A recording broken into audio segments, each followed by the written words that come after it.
कमरे के अंदर गहरी चुप्पी थी। सिर्फ घड़ी की टिक टिक सुनाई दे रही थी। हवा में एक अजीब सी बेचैनी तैर रही थी। तभी दरवाजे पर किसी के पैर की आहट सुनाई दी। धैर्य ने जैसे ही मुड़कर देखा, सामने थी उसकी माँ, विशाखा। आंखों में आंसू, होंठ कांप रहे थे, पर आवाज में अब भी एक माँ की जिद थी, वो जिद जो सालों के दर्द से जन्मी थी। धैर्य, मैं उसकी माँ हूँ, विशाखा ने गुस्से और दर्द के मिलेजुले भाव में कहा। वो नीतू सलूचा नहीं, समझा तू? वो औरत मेरी जगह लेने की कोशिश कर रही है। वो एक हत्यारन है। धैर्य सन्न रह गया। कमरे में सन्नाटा पसर गया। उसने अविश्वास से माँ की ओर देखा। अम्मा, आप क्या कह रही हैं? नीतू आंटी ने तो। चुप, विशाखा ने चीखते हुए कहा। एक्सीडेंट याद है न तुझे? वही हादसा जिसने मेरा सब कुछ छीन लिया। उसने ही तो कराया था वो हादसा। उसी नीतू सलूचा ने मेरे पति, तेरे बाबा को मुझसे छीन लिया। मेरे जीने का सहारा, मेरा परिवार, सब मिटा दिया उसने।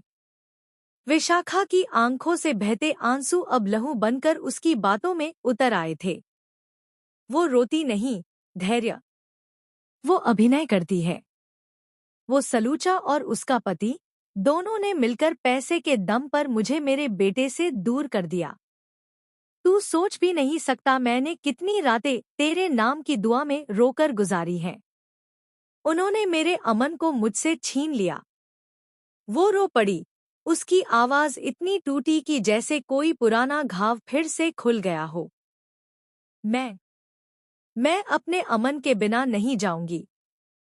मैं उसे लेकर ही जाऊंगी, वरना। विशाखा ने कांपते हाथों से पास रखे फोटो फ्रेम को उठाया। वरना मैं मर जाऊंगी, धैर्य। सुन रहा है न तू? मर जाऊंगी मैं। अम्मा बस, धैर्य ने चीखते हुए कहा और उनकी तरफ दौड़ा। उसने माँ के हाथों से फोटो छीन लिया। आपको पता भी है आप क्या कह रही हैं? मरना कभी हल नहीं होता। विशाखा की आंखों में अब भी पागलपन था। वो हंसी, एक ऐसी हंसी जिसमें दर्द, क्रोध और हार तीनों थे। भगवान के पास जगह नहीं है, धैर्य। ऊपर सब जगह भर चुकी है, पर नीचे इस दुनिया में झूठ का राज है। और मैं उस झूठ को खत्म किए बिना चैन से नहीं बैठूंगी। कमरे की हवा भारी हो गई थी। घड़ी की टिक टिक अब डरावनी लगने लगी। अचानक बाहर से किसी के कदमों की आहट आई।